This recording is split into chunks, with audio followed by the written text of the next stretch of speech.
தமிழுக்கு நிகர் தமிழே, தமிழனுக்கு நிகர் எவரே. 2 அடியில் நம்மால் எதுவும் செய்ய இயலாது என்று எண்ணும் மனிதனிடத்தில் 2 அடி குரலில் எதையும் நம்மால் செய்ய முடியும் என நம்பிக்கையை ஊக்குவித்தது திருக்குறள். வணக்கம் குழந்தைகளே. வணக்கம் பகலவன் ஐயா. இன்னைக்கான குறளை நம்ம பார்ப்போமா? ஓ, பார்க்கலாமே. சரி, பாடத்துக்குள்ள போலாம். இன்னைக்கான குறள் அதிகாரம் 102 நாணுடைமை. குறள் எண் 1012. ஊனுடை எச்சம் உயிர்க்கெல்லாம் வேறல்ல, நாணுடைமை மாந்தர் சிறப்பு. ஐயா, நீங்க சொன்ன இந்த குறளோட பொருள் என்ன?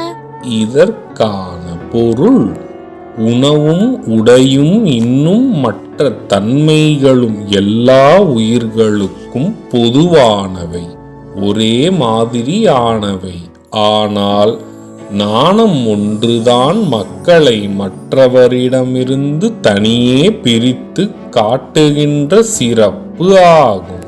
இதுக்கு ஒரு உதாரணம் சொல்லுங்களேன்.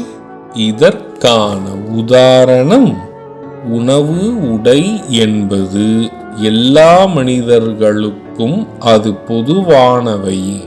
நாணம் என்ற செயல்தான் ஒருவரிடம் இருந்து மற்றவரிடம் இருக்கக்கூடிய தனித்துவத்தை காட்டுகின்றது. நான் சொன்னது உங்களுக்கு புரிஞ்சுதா தீரன், இலக்கியா? நல்லா புரிஞ்சுது ஐயா. இனி இந்த குறள் எங்களுக்கு மறக்கவே மறக்காது. சரி பசங்களா, நாளைக்கும் இதே மாதிரி சுவாரஸ்யமான குறளை பார்ப்போம். நீங்க வீட்டுக்கு போன உடனே என்ன பண்ணணும்? இன்னைக்கு நாங்க படிச்ச குறளை அப்பா அம்மா கிட்ட சொல்லி காட்டுவோம்.